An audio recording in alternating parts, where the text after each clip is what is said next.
To kick things off, we're going to condense this entire course into this one lesson. And by knowing and understanding the principles of basic digital marketing, which we're going to cover here, you'll be on your way to success. So first, let's understand what a basic marketing funnel looks like. We can't talk about a marketing funnel without the AIDA model. AIDA stands for awareness, interest, desire, and action.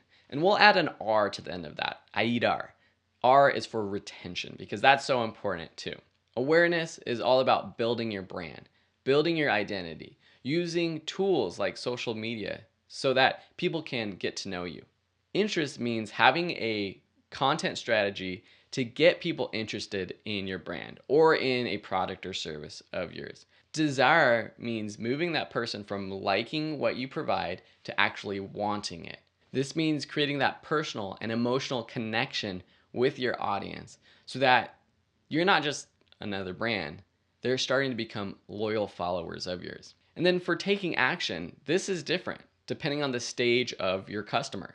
Initially, this could just mean subscribing to your YouTube channel, taking the action to like your Facebook page or to join a Facebook group, subscribing to your email newsletter. And for a different person, this could mean actually purchasing your product or service. And then of course we've added R for retention because we know that it's a lot cheaper to retain a customer who's purchased a product from us than to find a new customer. The customers who have purchased already are much more likely to buy again.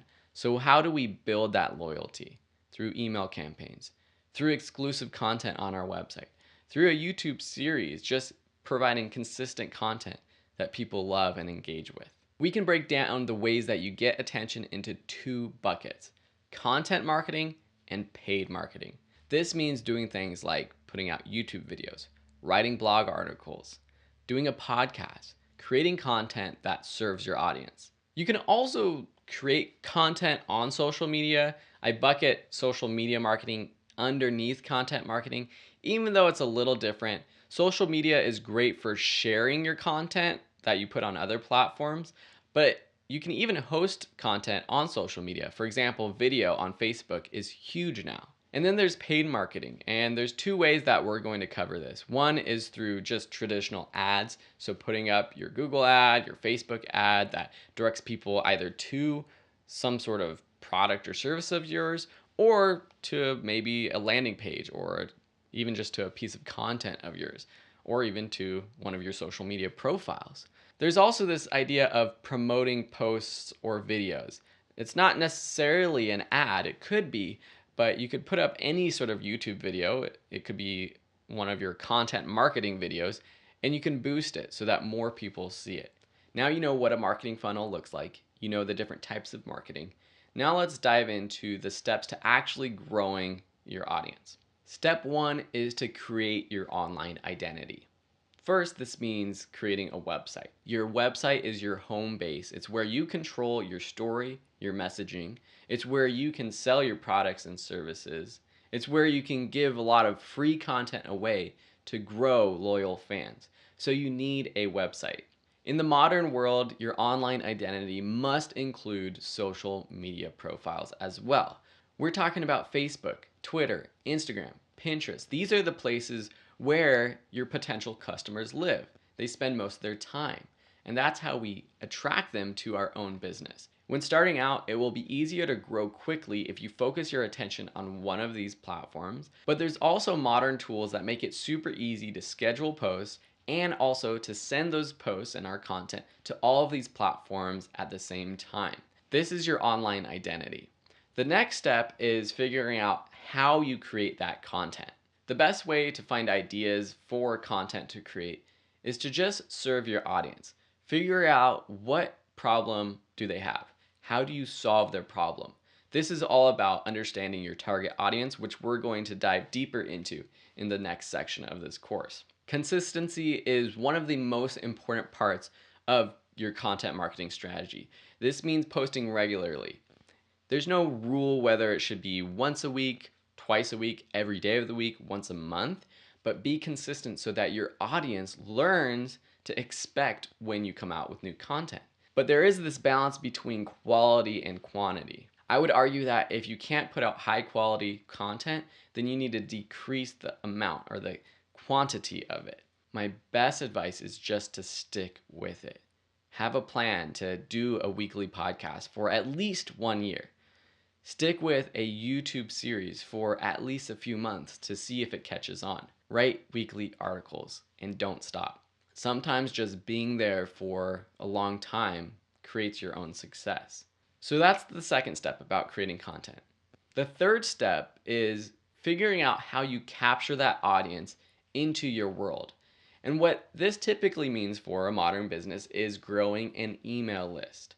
So, sending traffic from your content, from your blog articles, from your videos, from your podcast, from even your social media pages to your website, to a landing page, to anywhere that has an opt-in form where you can capture that person's information. Email marketing is still consistently the highest converting way to make a sale.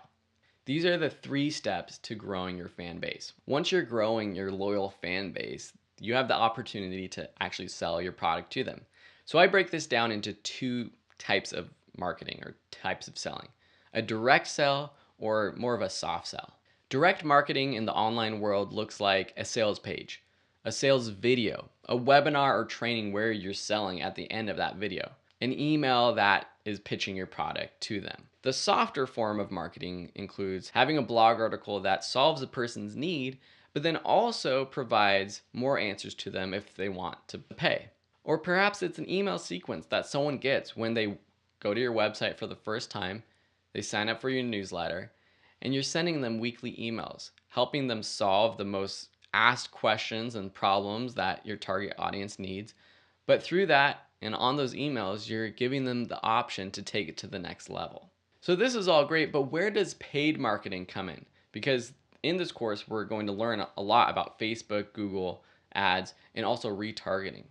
So first, you have the option of sending traffic directly to your product or service, putting an ad up for your product and just sending them to that web page where you're trying to sell. That sometimes can work, but a lot of times you're sending paid ads to cold traffic, people who might not even be in that awareness stage of the AIDA model. Ideally, you're sending ads to people who are in that D, that desire step of the model. And you can do this through Facebook retargeting. This literally means that you can send ads to people who have been on your sales page, for people who have clicked a specific link in an email of yours, for people who have added your product to their cart, but they never completed the checkout. Retargeting is super powerful and has a much higher conversion rate.